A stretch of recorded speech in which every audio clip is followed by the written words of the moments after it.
Oi. Olá! Olá, Gabriela, tudo bom? Me atrasei um pouquinho aqui, tive uma ligação, mas que bom, as pessoas estão entrando, tinha umas 30, 40 pessoas esperando aqui, sabia? Gente, Vamos esperar te nossa, seguir, que bom. Vamos aguardar um você tá me pouquinho. vendo bem? Tá Tô. enquadrado?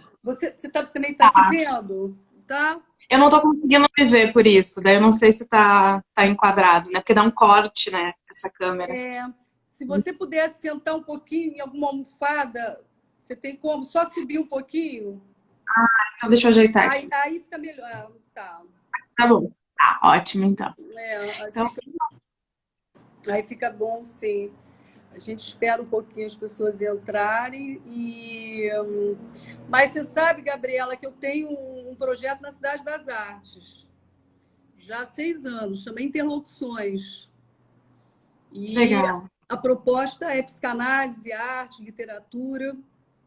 E eu também estou lá no doutorado em arte. Você faz, né? Também lá na UERJ. Isso. E aí migrei da literatura e psicanálise, eu entrei agora, né, para psicanálise e arte agora, né, esse ano. E o tema é o feminino, Que legal. Que bacana. que tem tudo a Bacana. Você ver. sabe que a professora Luciana Lira, lá do PPGAT, ela trabalha com questões de gênero, questões de feminino, de feminismo. Talvez possa ser alguém interessante. Ela tem um grupo de pesquisa que eu até faço parte, e que a gente sempre discute textos que tenham a ver com esse universo e essa relação com a arte, né? Ah, isso me interessa muito. Depois a gente pode conversar sobre esse tema. Ai, que bom. Se você puder me apresentar, ótimo. Mas eu faço assim, eu já tenho, pela minha ansiedade, eu gosto de começar já a live, voltando, a Marlita, uma amiga minha está falando aqui, eu prefiro começar já com tudo conectado, sabe? Porque tem tanto dessa tecnologia, deixa a gente no estado, sabe? E É, dá aí uma ansiedade. dá uma ansiedade, sabe? Aí já começa assim, para depois, aí quando depois a gente vai esquentando, deixa eu ver aqui, daqui a pouquinho a gente já começa. E aí está sendo Tá, interessante. Deixa eu te explicar como é que funciona, assim, sabe? Depois dura 1 hora e aí a gravação vai para a página do Interlocuções, do GTV, fica lá. E aí o que está acontecendo é o seguinte, porque esse horário de sexta-feira às 4 horas é um horário ruim, né? As pessoas estão trabalhando, estão viajando, estão uma série de coisas, mas fica lá gravado e depois entra. Você vê, hoje à noite, quando você tem dado uma média de 150, 200 visualizações no mesmo dia, sabe? O pessoal entra sim. depois para assistir a live. E eu tenho um canal também no YouTube que chama Arte do Inconsciente. E depois eu Hum, transfiro para lá e deixo a nossa live lá no canal.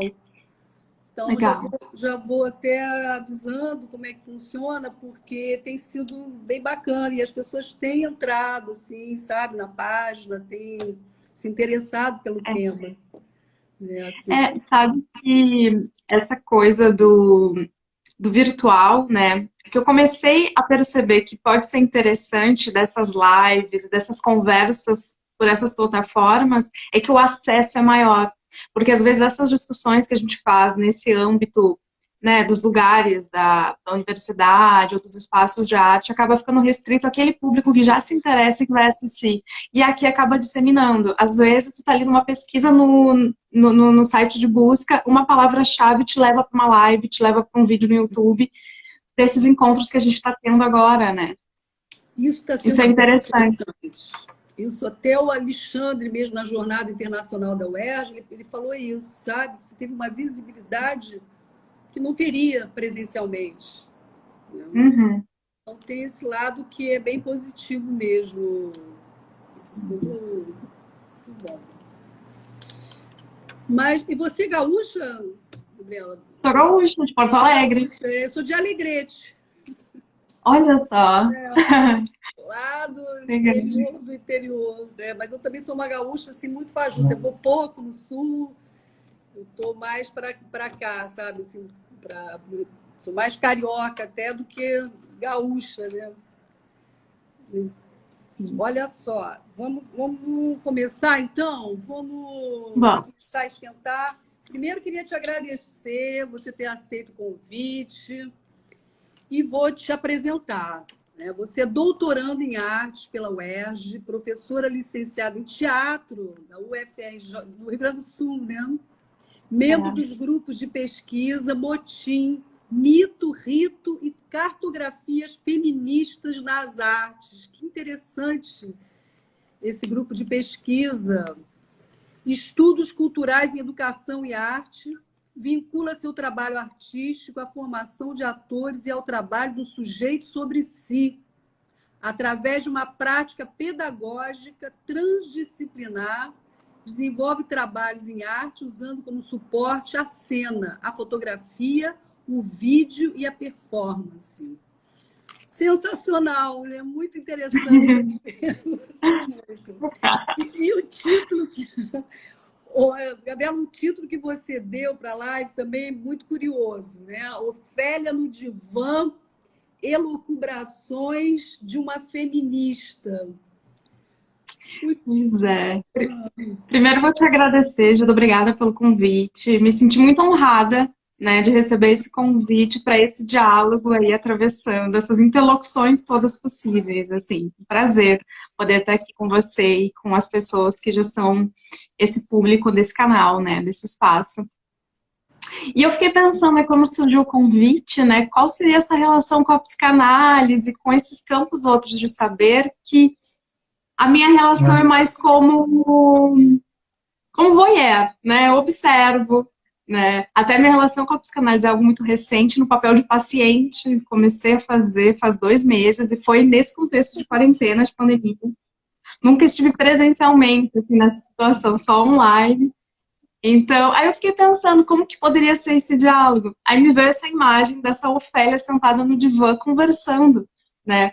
O que seria essa fala, né? Esse lugar que essa mulher que se põe a falar, e a partir dessa fala a gente vai tendo nuances desse inconsciente para a gente entender o que é essa mulher e como que essa mulher vai se transformando ao longo da história da dramaturgia teatral ocidental, né? E como que isso tem uma relação com as transformações do próprio desejo da mulher ao longo da sociedade, assim.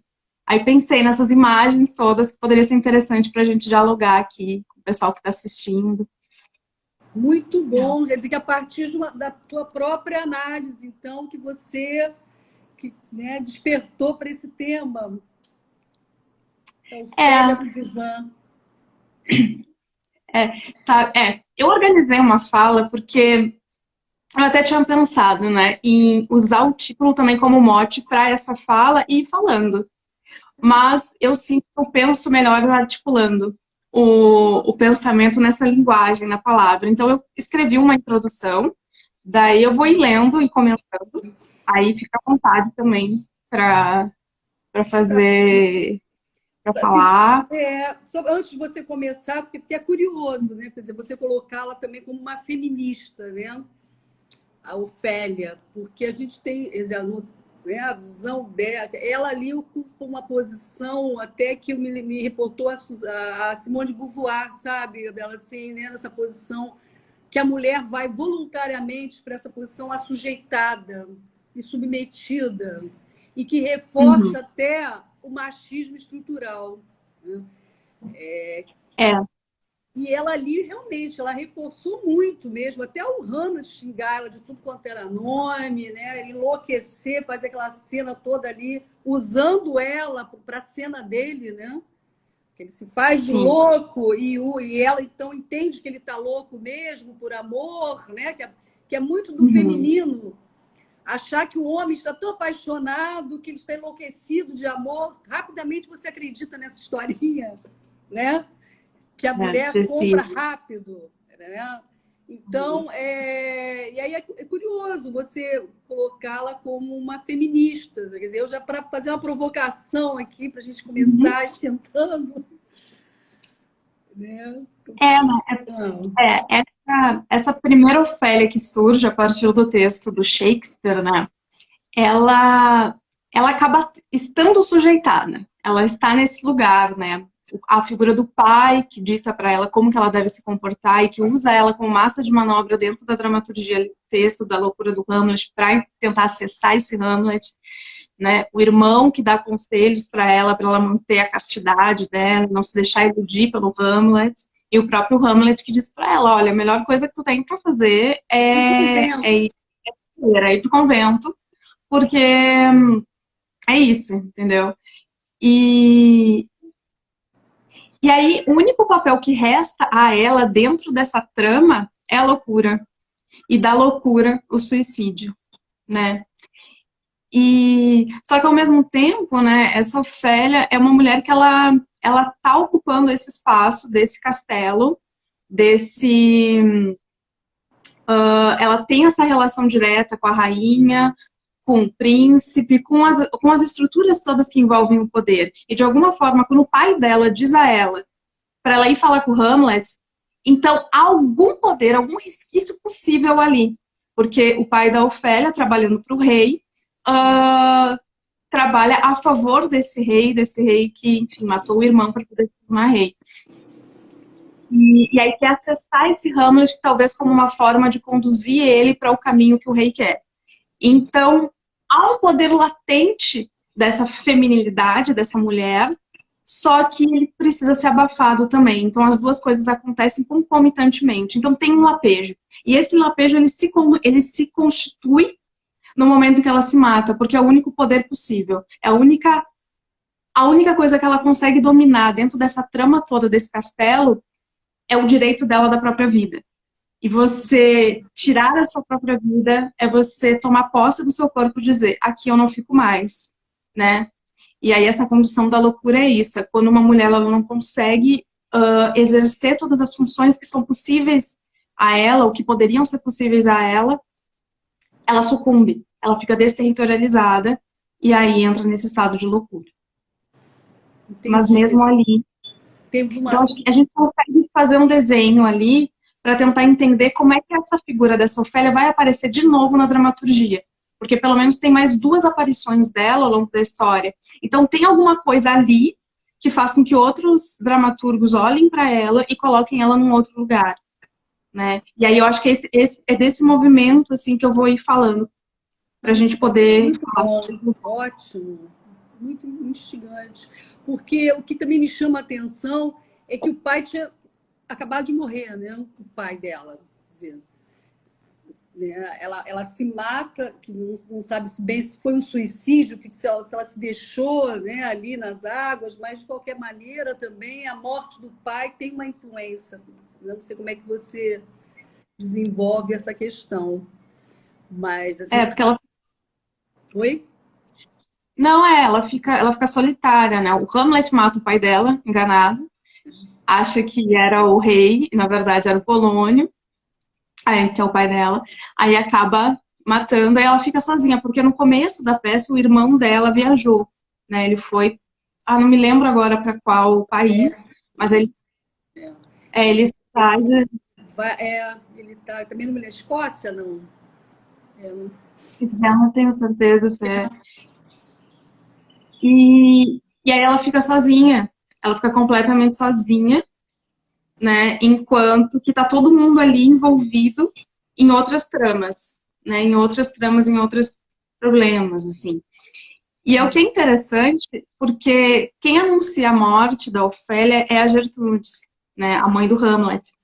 Ela que conta. E quando ela conta que a Ofélia morreu, ela não fala em suicídio, né? Ela tenta mudar essa lógica, como se ela tivesse caído, que ela estava naquela loucura dela, estava dançando com as flores perto ali do rio, e aí ela caiu, escorregou e caiu. É isso essa narrativa que a Gertrude traz. E é interessante porque a morte da Ofélia é anunciada por uma mulher.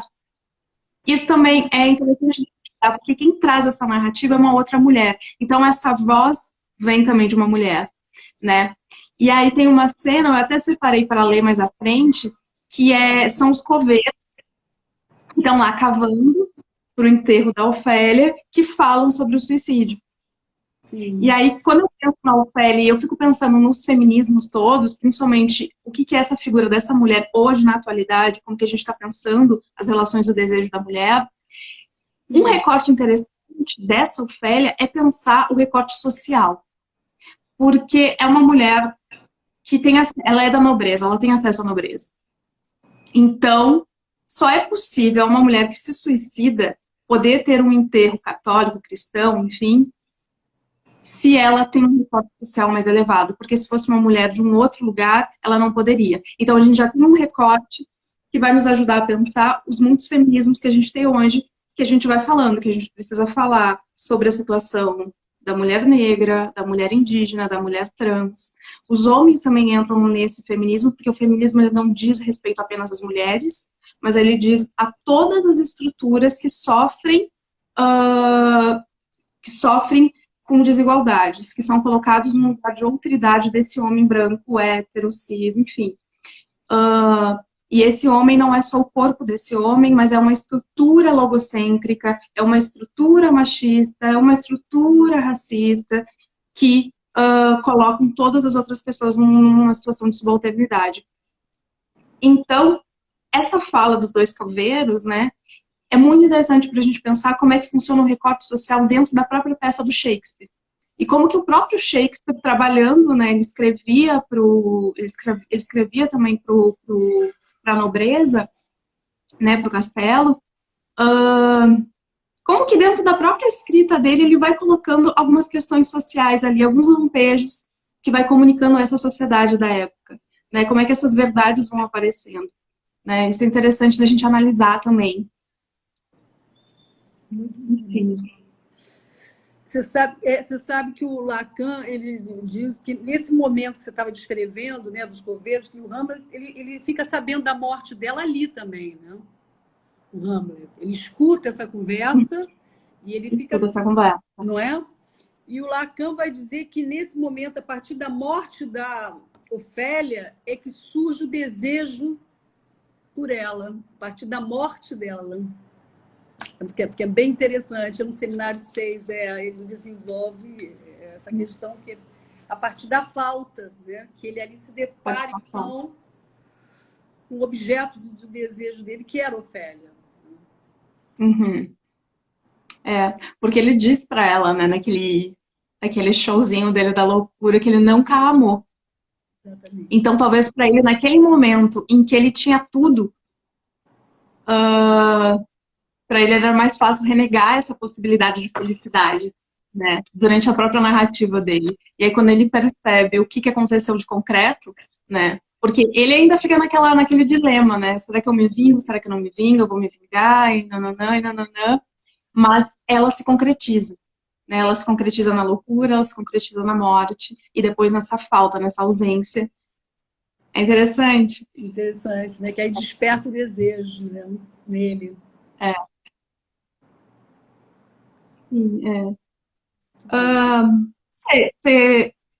Não sei, a gente pode ir conversando, eu posso ir pensando algumas coisas daqui, ou eu posso começar a fazer essa leitura dessa introdução que eu pensei. Sei. Você que sabe, mas eu acho bom assim também a gente poder, se você quiser trazer algum recorte, fica à vontade, faz do seu jeito, Gabriela, assim.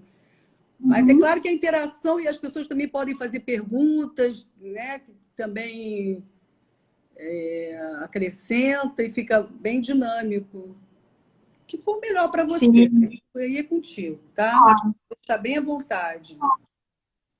Então, eu vou ler algumas passagens aqui, e aí fiquem à vontade todos, né, Gil, todos e todas que estão aqui nos ouvindo, para, enfim, intervir, e a gente vai dialogando, conversando, para que seja interessante para todo mundo que está aqui, né, essa conversa. Então, seguindo falando essa coisa do título, né, essa palavra elucubrar, né, elucubrações, que ela significa essa forma de pensar de forma profunda, né, meditativa, que é um mergulho no pensamento que faz com que tu submerja, nade e vai se deixando molhar, encharcar.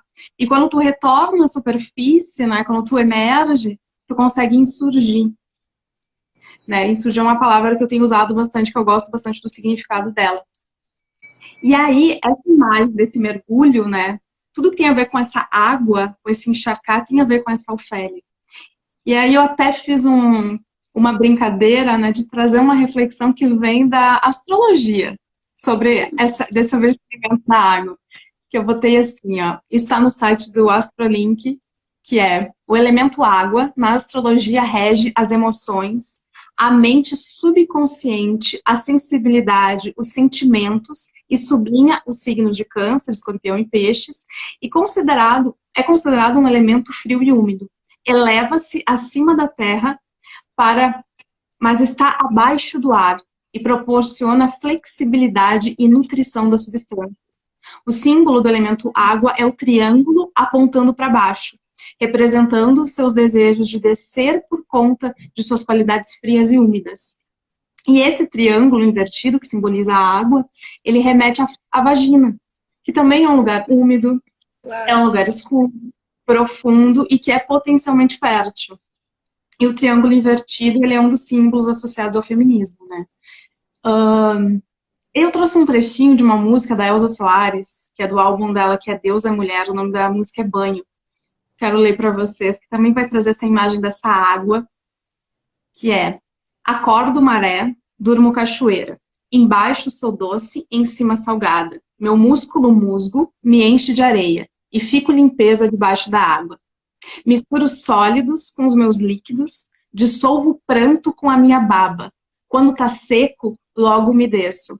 Eu não obedeço porque eu sou molhada. Enxagou a nascente, lava a porra toda, para a maresia combinar com o meu rio, viu? Minha lagoa engolindo a sua boca, eu vou pingar em quem até já me cuspiu.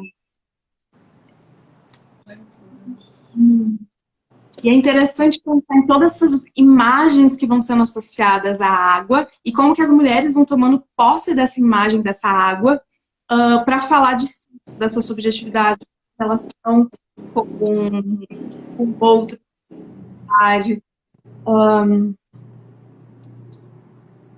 E aí, né, eu separei alguns trechos aqui para falar com vocês que eu fiquei curiosa sobre a própria questão da fala, né?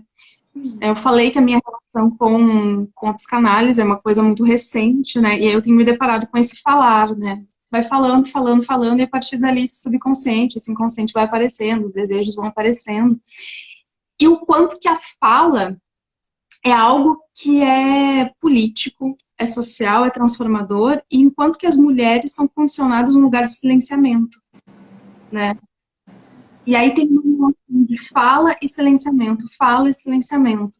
De alguma forma, essa primeira Ofélia que se mata é uma Ofélia que foi silenciada em determinado lugar. E quando ela é silenciada num lugar que é um lugar de desejo, é um lugar que ela não pode amar, que talvez o único lugar possível para ela seja o convento, ela sucumbe e enlouquece, né? Eu vou ir lendo, tá? Porque daí fica melhor para eu fechando o raciocínio. Então, concluir que a história das mulheres é marcada por silenciamento. O silenciamento é uma estratégia totalitária, logocêntrica, fascista e colonial, por impedir que essa voz insurja contra os poderes estabelecidos. E, de certa forma, falar é um poder. Quando uma mulher fala, reivindica seu lugar político, social e de saber dentro da sociedade que está inserida. O falar como ato social, político e de saber é um ato feminista. Entendendo aqui que o feminismo não é só sobre mulheres, né? Então, a fala é uma das comunicações gestuais do corpo.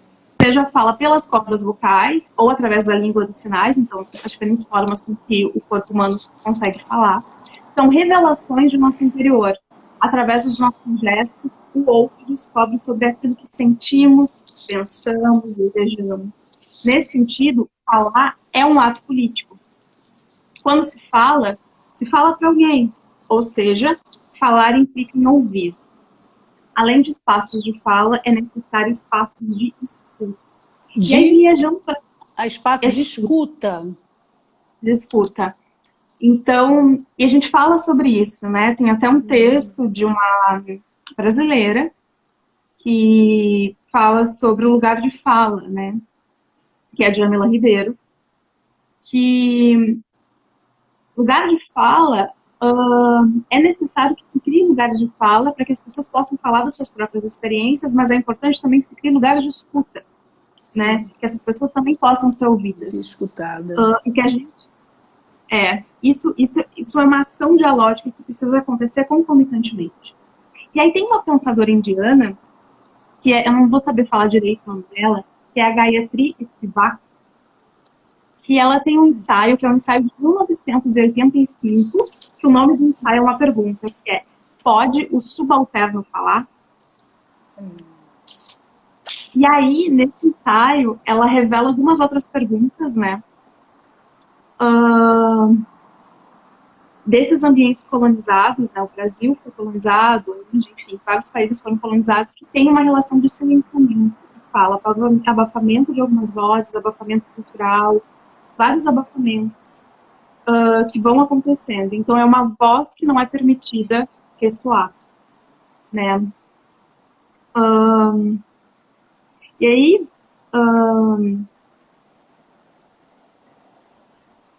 aí, são forças, né? Essas forças castratórias, logocêntricas, são forças reativas que atuam sobre os corpos que são colocados em situação de outridade. Né? Outridade é uma ideia que aparece na Grada Quilomba, no livro dela que chama Memórias da Plantação, em que ela vai falando sobre as características do racismo estrutural. E aí ela vai falando que uma das características dessa estrutura é colocar o sujeito negro numa situação de outro, em que o sujeito branco projeta nesse outro tudo aquilo que ele não quer para si. E aí é interessante que nessas relações subalternas tem uma relação de outridade também, né? Em que aquilo que você não consegue controlar, porque você não consegue dominar, porque você tenta aniquilar, que é o processo de comunicação. E aí, voltando para a pergunta, né, pode o subalterno falar? Aí as outras perguntas podemos associar outra... Tá. Como o sujeito historicamente emudecido pode falar? Quem ouve? Como é possível reivindicar um direito quando não se tem o direito da reivindicação? Né? Aí, a atriz e pesquisadora Stella Regina Fischer, também é um livro interessante, como referência para a gente pensar essas questões, que chama Mulheres, Performance e Ativismo, a ressignificação dos discursos feministas na cena latino-americana. Ela vai estudar o feminismo na América Latina. Ela diz o seguinte: a condição do subalterno é a do silêncio, a voz anulada. É a voz que não será ouvida em nenhuma circunstância e determina o lugar de exclusão política e social em suas formas de colonialidade de poder, saber e existir. E são as instituições, as normas e o poder hegemônico que definem quem pode ser um sujeito, quem está qualificado a ser reconhecido e quem reclama os seus reconhecimentos ante a lei ou a vida social e política. Então,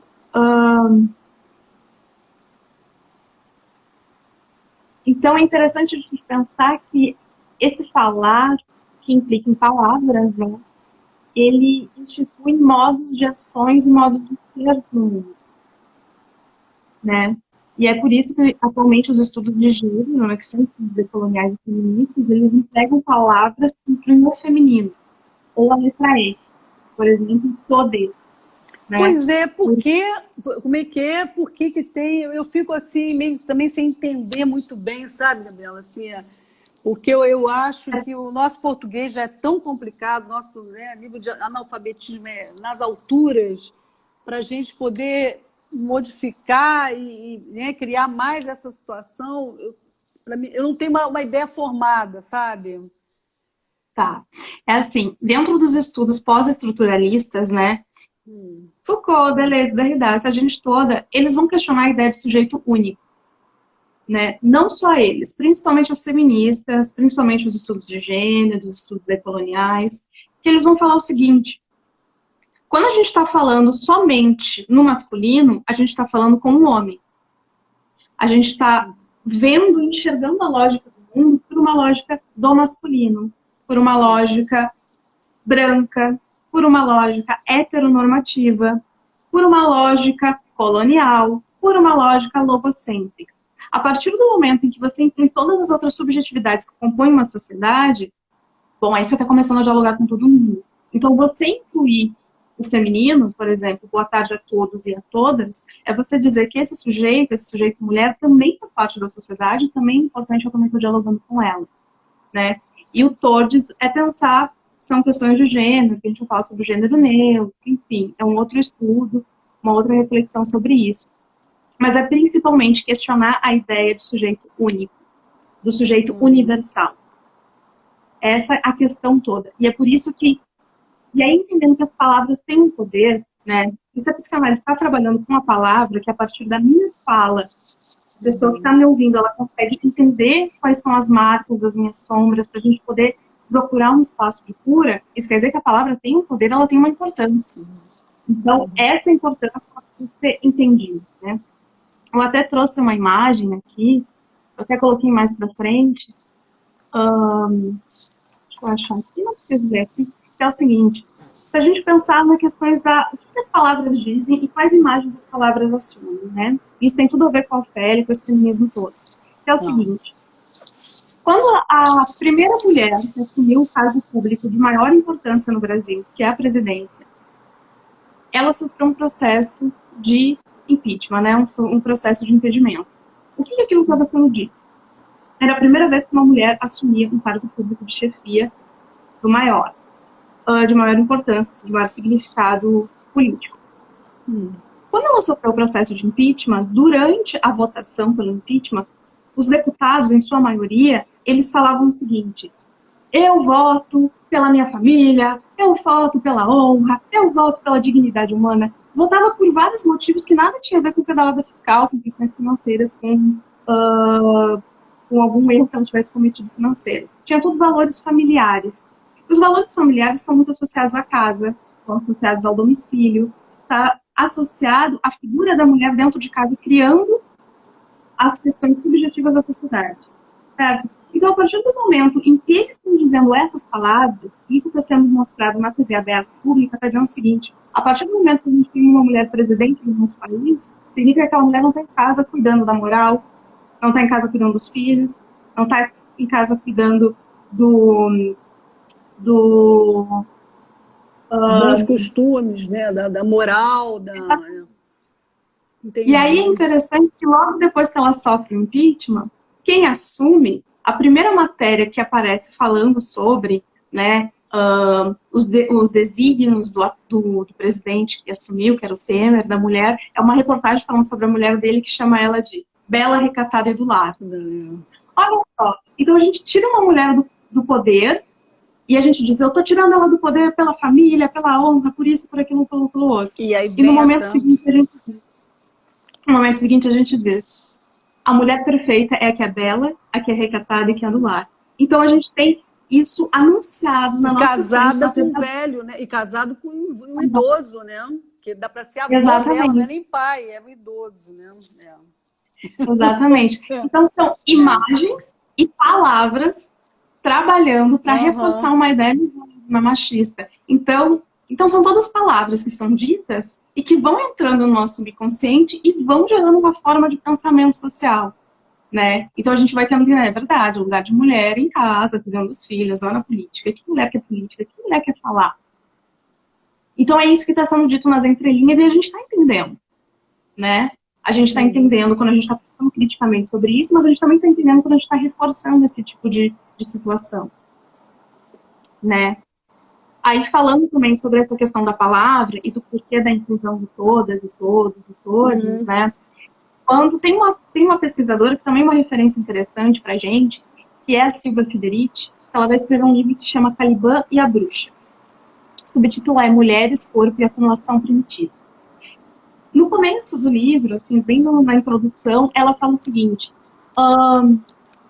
ela vai falar de Marx, né, acumulação primitiva, vai falar de Foucault, e ela vai falar o seguinte, o trabalho desses caras realmente é ótimo, só que esses caras, a partir do momento que eles não consideraram questões de gênero na sua escrita, eles deixaram de trazer outras reflexões, outras respostas sobre essa condição política que eles estão escrevendo. Porque a história das mulheres dentro do capitalismo nos dá outros indícios. de táticas e práticas de doutrinamento dos corpos. Então, ela vai fazer toda uma história das mulheres, desde o começo do feudalismo, então toda a evolução, todo o desenvolvimento do capitalismo, a partir de uma perspectiva do corpo das mulheres. E aí ela vai dialogar, claro, com Foucault, vai dialogar com Marx, vai dialogar com todos os autores que pensam a história política, né?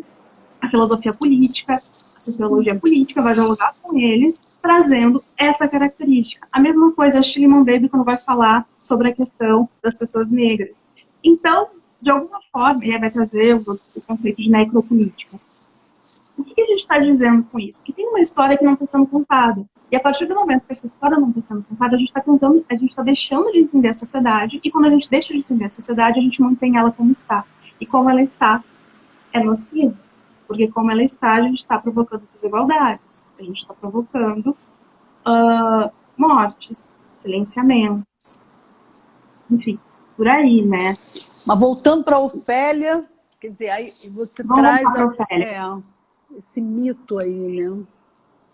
Isso. Aí vamos para a segunda imagem da Ofélia. Então a gente falou da Ofélia em Shakespeare, e tem a Ofélia, depois que surge com Rainer Miller, que também é um outro dramaturgo do teatro. O Rainer Miller é um alemão, e ele vai escrever o texto que chama Hamlet Máquina, Hamlet Machine, que é a versão dele para o drama do Hamlet. E o contexto é a Alemanha, né? O texto é de 1977, então a gente consegue ter um panorama histórico do que tinha acontecido com o mundo, né? A gente tinha passado por 2 guerras mundiais, Guerra Fria, enfim, e toda a destruição da Alemanha. A Alemanha estava dividida em Alemanha Ocidental, Oriental, enfim.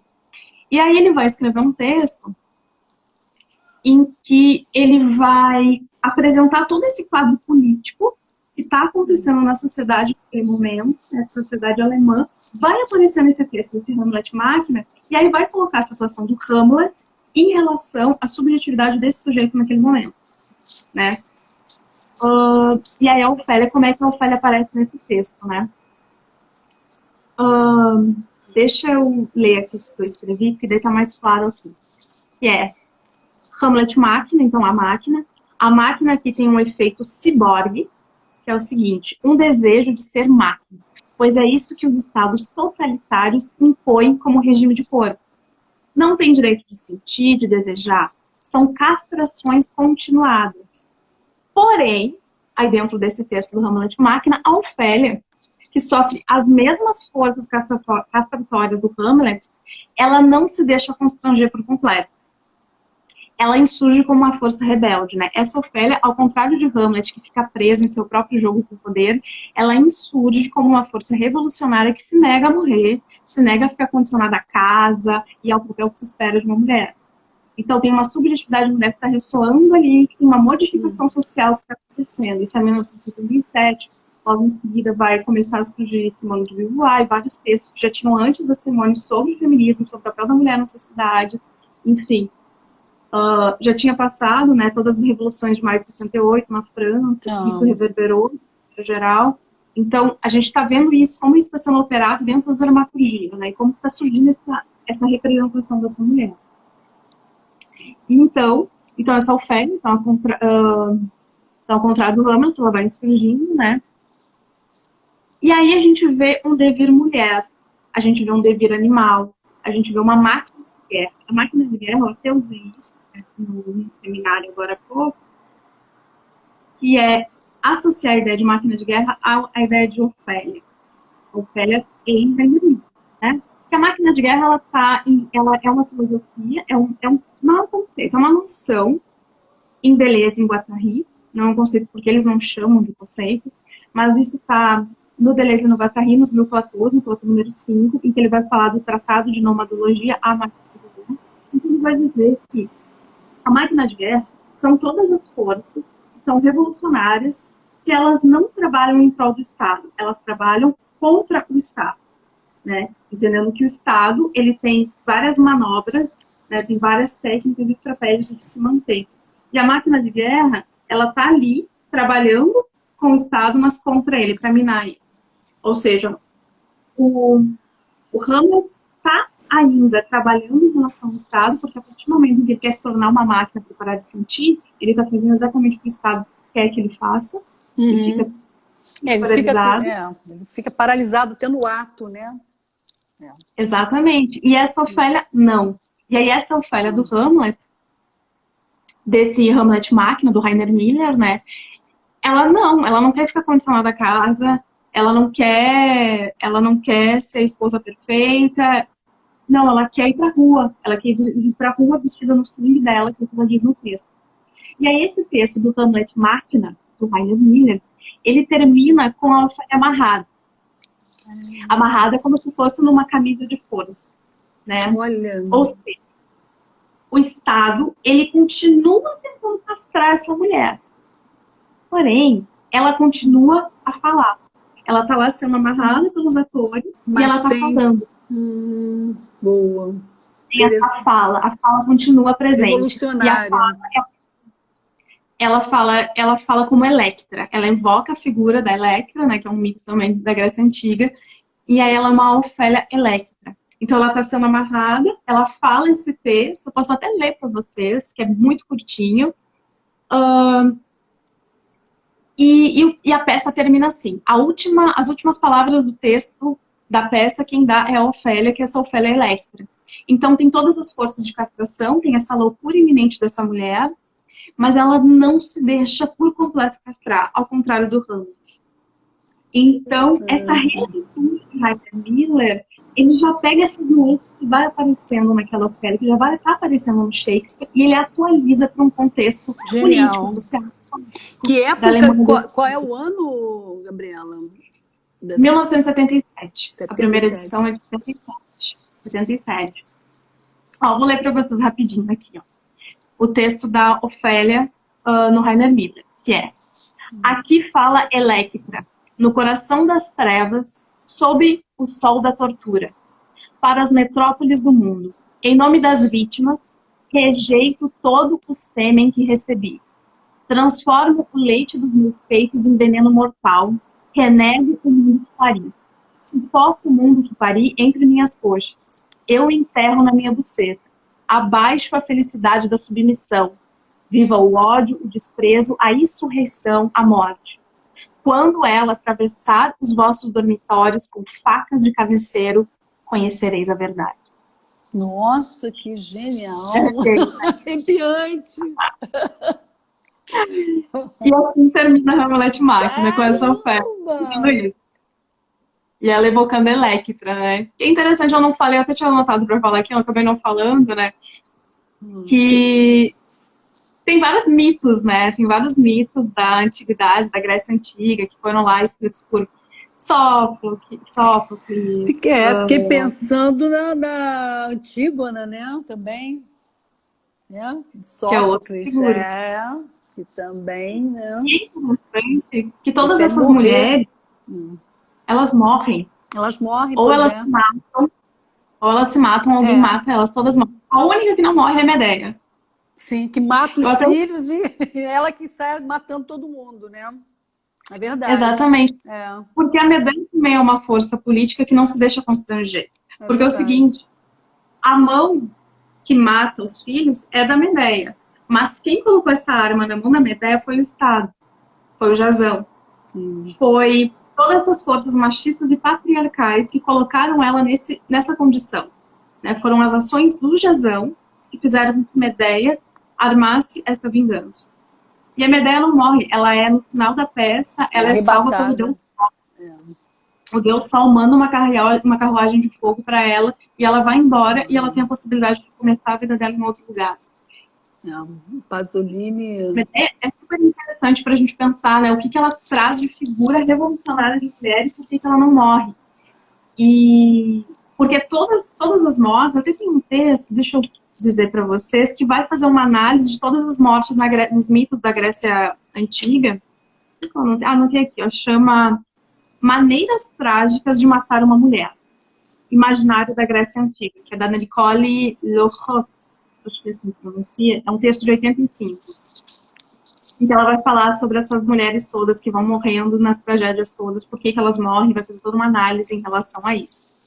Mas, Gabriela, Assim, só um parêntese, porque eu estou achando tão interessante assim, essa tua interpretação e a maneira como você está transmitindo essa questão. Quer dizer, o se deixar morrer como um ato político até, né? Como algo assim de uma subversão, um ato subversivo no Uhum. contexto histórico, né? E como porque eu nunca tinha parado para pensar, né? Isso que você está trazendo para mim é muito revolucionário mesmo, né? Quer dizer, o se deixar morrer como um ato, né? Um ato de ruptura mesmo. A gente Uhum. pode pensar, e aí A aproximando gente até pode. a Antígona mesmo, né? Que na psicanálise é a representação da ética, né? De algo assim, marcou o desejo puro, né? Um desejo, marcando uma ética e não abriu mão, né? Em momento algum.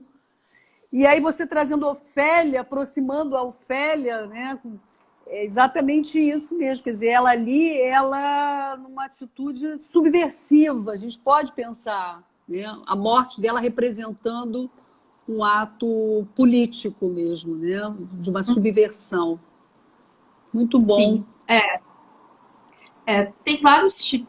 Bom, né? A gente não precisa entrar nisso agora, mas tem vários tipos de suicídio, né? E um deles é o suicídio político, né?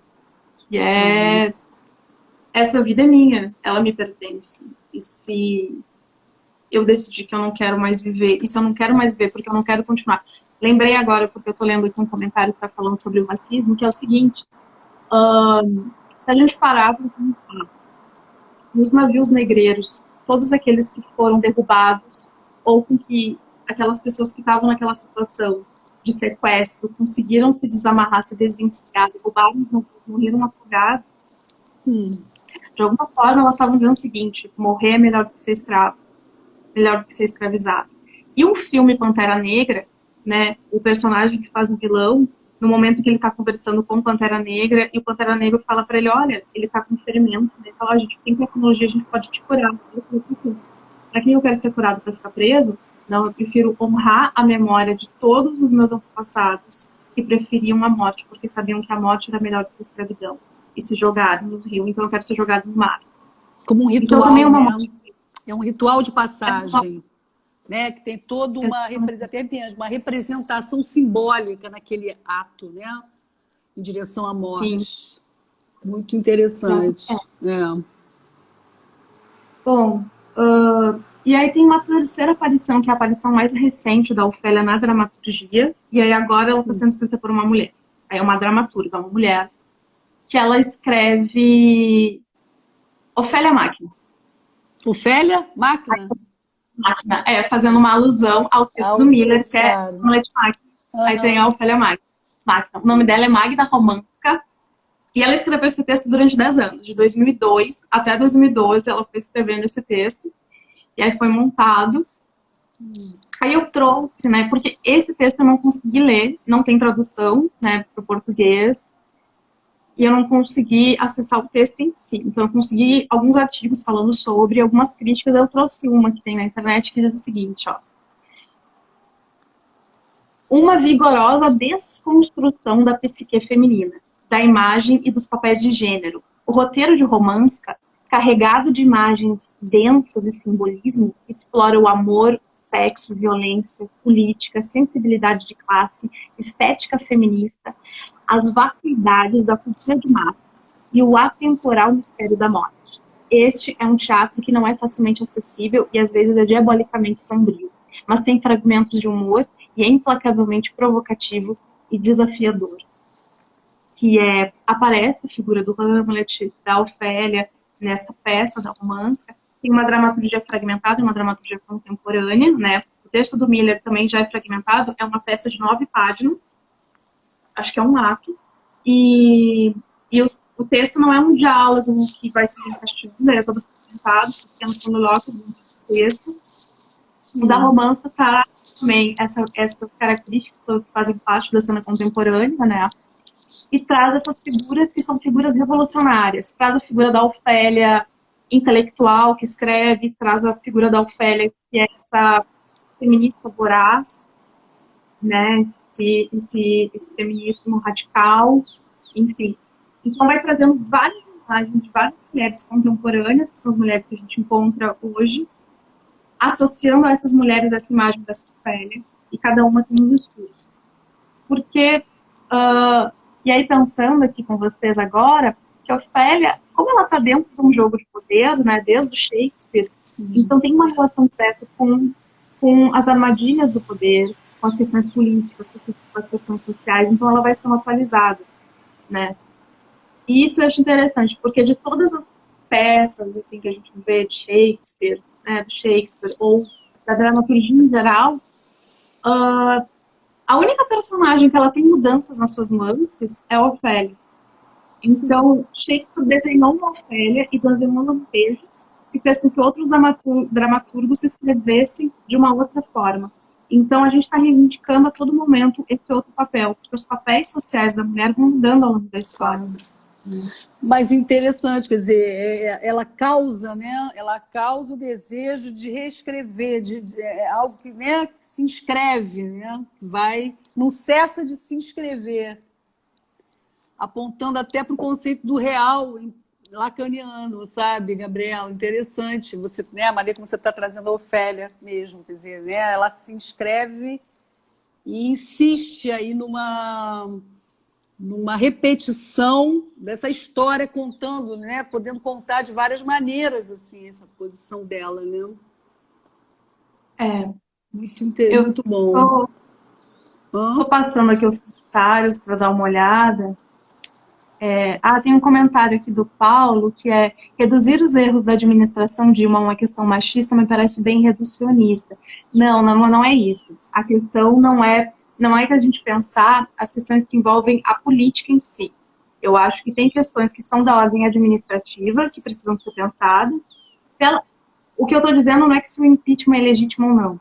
Não é isso. Eu estou falando da lógica discursiva. A lógica discursiva que foi usada para justificar o impeachment naquela fala, naquele cenário, naquele teatro que foi montado no Congresso, aquelas falas, a gente consegue fazer uma leitura patriarcal em cima delas. Porque todos os motivos disso tinham a ver com família. Então, tinham a ver com o lugar social que a gente quer que as mulheres estejam. E a imagem que veio depois é essa imagem dessa mulher. Essa mulher que você tem que ser, menina. Bela, recatada e do lado. A imagem da mulher política, não. E o processo foi sobre pedaladas fiscais, né? Algo que era comum a outros políticos que não cumpriam no impeachment. Então a gente consegue fazer toda uma análise política de diferentes maneiras. Mas a questão não é se era legítimo ou não. A questão não é essa. A questão é a ordem do discurso, a lógica das palavras empregadas e como é que a gente pode ler enquanto sociedade, como sociedade, essas lógicas. É mais ou menos por aí. Assim. Entendi. Ainda bem que você explicou agora de uma forma muito clara, quer dizer, a força das palavras, né? E para a psicanálise, a gente lida com a palavra, né? Com a simbolização das palavras, os significantes que são usados. Essa sua análise, eu nunca tinha parado para pensar nisso que você falou, sabia? Não me dei conta disso.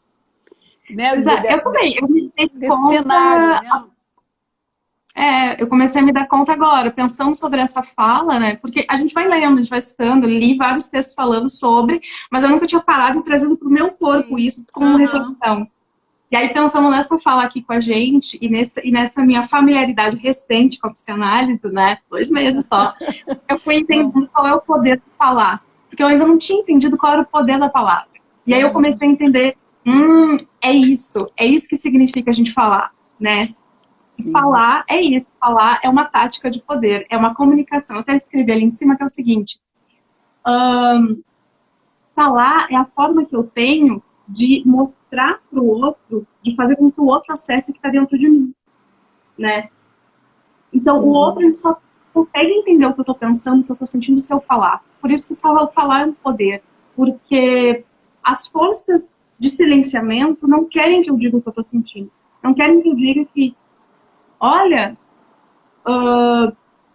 não tá legal, não tá bacana do jeito que tá, porque se eu começar a dizer, olha, não tá legal assim, não tá legal assado, mudanças vão ter que começar a ocorrer.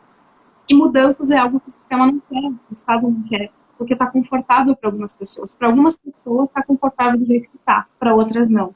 E essas outras não, elas precisam falar para poder comunicar isso, e aí as mudanças acontecerem. por aí. E aí, é o que você falou logo no início da live também, né? Precisa ter alguém que escute. Precisa ter escuta. Precisa ter a escuta. Acho que a gente pode até levar, né, o nosso bate-papo, Gabriela, para esse ponto que eu acho fundamental, né? Que é a escuta.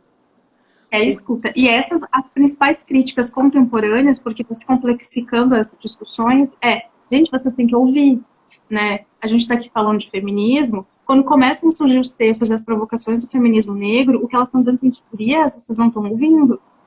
As nossas questões como mulheres negras são diferentes de vocês como mulheres brancas. Vocês precisam nos ouvir. E é um momento que a mulher branca, que sempre teve voz de poder, em certo sentido, né? As autoras que a gente acaba estudando, Simone de Beauvoir é uma mulher branca de classe média. Ofélia é uma mulher branca de classe alta que tinha acesso à nobreza. Por isso que eu trouxe o recorte do coveiro, porque é o coveiro que, olha só, traz uma problemática social, porque ela só pode ser enterrada mesmo quando cometido suicídio, porque ela fazia parte da nobreza. Então, o que essas mulheres negras, olha só, vocês não estão se dando por conta de algumas questões que fazem parte desse corpo aqui que vocês não ocupam.